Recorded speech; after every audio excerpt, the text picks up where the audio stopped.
Bonjour. Alors, nous allons voir dans cette présentation les erreurs fréquentes liées à l'insulinothérapie. Il faut savoir que la prescription d'insuline ne se limite pas uniquement à une posologie. Dans la pratique quotidienne, les erreurs liées à son administration sont nombreuses, parfois graves et toujours sous-estimées. Donc, ces erreurs peuvent être humaines, un oubli, une mauvaise dose, soit liées à une erreur de technique par stylo défaillant par exemple, ou liées à l'environnement, soit une conservation inadaptée ou une inadaptation de l'activité physique par rapport à la dose. Du coup, il est essentiel que tout médecin impliqué dans la prise en charge du diabète sache les reconnaître rapidement, en comprendre les conséquences et agir sans délai pour corriger et éviter la récidive. Alors, nous allons commencer par l'oubli d'insuline. L'oubli d'une injection est une situation fréquente, en particulier chez les patients jeunes qui sont polyprescrits ou à horaires irréguliers liés à leurs études ou à leur travail. Si l'insuline rapide est oubliée juste après un repas, dans un délai de moins de 2 heures, on peut encore injecter la totalité ou une fraction de la dose prévue, dépendamment du repas. Au-delà de l'injection, l'injection n'a plus de sens et expose à l'hypoglycémie. Il faut surveiller la glycémie et éviter le rattrapage brutal. Concernant l'insuline basale, si l'oubli est constaté dans les 6 heures, la dose peut être administrée avec prudence, mais au-delà, il est préférable d'attendre la dose suivante et d'augmenter la surveillance glycémique, notamment au cours de la nuit, car le risque de décompensation hyperglycémique est réel, surtout chez le patient diabétique de type 1. Donc voilà, nous avons deux cas de figure concernant l'insuline rapide oubliée ou l'insuline basale oubliée, dépendamment de l'heure de repas pour l'insuline rapide et pour l'insuline basale oubliée, le rattrapage est possible selon le type d'insuline. Il ne faut pas oublier qu'il y a des analogues ultra lents qui peuvent être rattrapés dans les 6 heures. Si nous utilisons une insuline lente analogue de type glargine par exemple, le rattrapage ne peut pas se faire au-delà de 2 à 3 heures. Ensuite, nous allons passer au surdosage. Le surdosage en insuline qui soit accidentel, par exemple une double injection ou une mauvaise dose, ou bien induit par une activité physique non prévue, reste toujours une urgence potentiellement grave. Du coup, l'hypoglycémie légère ou modérée se manifeste par des signes neurovégétatifs. Ces signes neurovégétatifs sont généralement connus par les patients, à type de faim, pâleur, somnolence. Donc, ces symptômes-là doivent faire alerter le patient qui doit se mesurer et se corriger rapidement. Donc, la correction se fera par l'apport de 15 grammes de glucose rapide, c'est-à-dire 3 morceaux de sucre qui seront dilués dans un verre d'eau, un demi-verre de soda sucré ou une petite boîte de jus.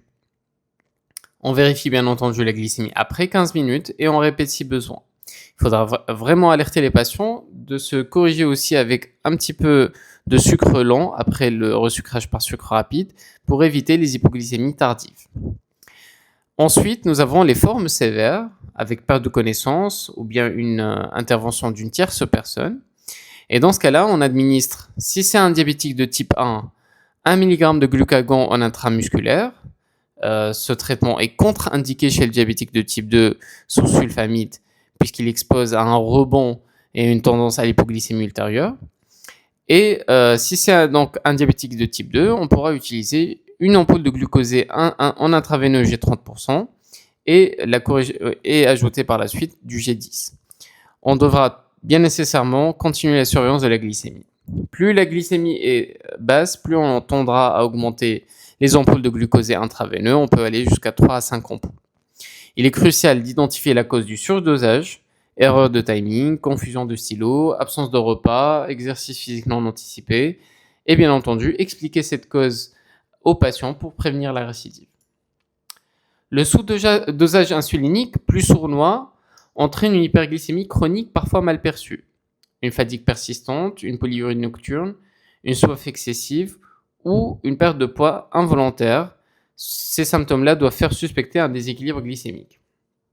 Du coup, chez le patient diabétique de type 1, un sous-dosage prolongé peut conduire à une cétose, voire une acidocétose diabétique, avec des symptômes initiaux de type douleur abdominale, vomissement, l'acétonurie individualisée au niveau des urines, et lors de l'acidose, on peut retrouver même une respiration de Kussmaul.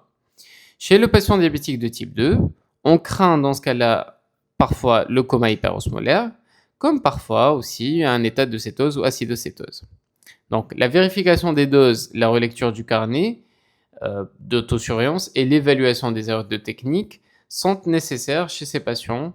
On devra toujours vérifier si l'aiguille était bouchée, si elle était émoussée ou si le stylo n'était pas purgé. Donc, les erreurs de technique sont une cause sous-estimée d'échec thérapeutique. Par exemple, un stylo qui ne délivre pas l'insuline peut être dû à une aiguille bouchée ou à un piston bloqué. Donc, très important d'évaluer ces matériels chez les patients et bien entendu l'éduquer à, par exemple, systématiquement purger avant chaque injection. L'insuline mal conservée, bien entendu, si elle est exposée à la chaleur ou si elle a dépassé 1 mois après son ouverture, perd nécessairement son efficacité.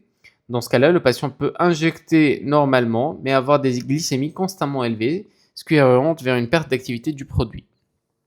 Et enfin, l'injection dans une lipohypertrophie ou dans une région inadaptée ou bien profonde, par exemple l'injection intramusculaire accidentelle, toutes ces conditions peuvent fausser le profil d'absorption. Le site d'injection doit être inspecté régulièrement et les zones doivent être alternées de façon systématique. Bien entendu, certaines erreurs, bien que simples, entraînent des conséquences parfois de sévérité variable. Par exemple, la confusion entre un stylo d'insuline rapide et d'insuline lente est fréquente si les stylos ne sont pas identifiés visuellement, étiquetés ou bien expliqués aux patients. Nous avons un code couleur qui doit être expliqué au patient avant de prendre son traitement. Et par exemple, si on lui explique qu'il va prendre l'insuline lente et l'insuline rapide, on doit lui expliquer que la lente, c'est par exemple le flacon vert pour la NPH et la rapide humaine, c'est le flacon jaune. Donc, injecter de l'insuline lente au lieu de la rapide avant un repas ne couvre pas le pic glycémique et expose à une hyperglycémie postprandiale persistante. Aussi, la réutilisation des aiguilles, parfois motivée pour des raisons économiques, augmente le risque d'infection, de lipodystrophie et aussi de douleur, surtout si l'aiguille est émoussée. Il ne faut pas oublier que les molécules d'insuline peuvent être touchées si l'aiguille est émoussée et donc ne pas avoir l'efficacité garantie. Enfin, des insulines stockées dans la porte du frigidaire ou près du congélateur peuvent geler, ce qui altère leur structure moléculaire, les rendant inactives. Du coup, la prévention des erreurs repose sur la formation continue du patient grâce à l'éducation thérapeutique. Un patient correctement formé connaîtra les signes d'hypoglycémie ainsi que les signes d'hyperglycémie, saura utiliser son matériel et bien entendu devra poser des questions à son médecin ou à son infirmier traitant afin de pouvoir se corriger et s'ajuster selon ses doses. À chaque consultation, le médecin ou l'infirmier devront revoir les gestes d'injection, contrôler les stylos, interroger sur les oublis et bien entendu vérifier le carnet glycémique qui sera l'élément qui garantira une bonne utilisation de l'insuline. Le choix du matériel doit également être personnalisé. Un stylo, par exemple injecteur pour les troubles cognitifs ou pour les patients avec une rétinopathie sévère, une pompe pour les déséquilibres sévères, et bien entendu, ajuster la taille de l'aiguille selon le panicule adipeux des patients. Par exemple, favoriser les aiguilles courtes pour les patients maigres et les aiguilles un petit peu plus longues pour les patients avec un surpoids. Le rôle du médecin est ici fondamental. C'est souvent lui qui passe le plus de temps avec le patient et peut donc repérer les signaux d'erreur ou de faute d'administration. Du coup, en synthèse, la qualité d'un traitement insulinique ne se mesure pas uniquement à la prescription de doses et à une ordonnance au patient, mais à l'absence d'erreurs et à la capacité de les prévenir. Tout médecin, et en particulier le médecin affilié endocrinologue, diabétologue, mais aussi l'infirmier référent en éducation thérapeutique, doivent savoir évaluer la technique, interroger la pratique réelle du patient et corriger les dysfonctionnements. C'est un enjeu de sécurité, d'efficacité thérapeutique, ainsi que la prévention des complications aiguës qui peuvent être sévères.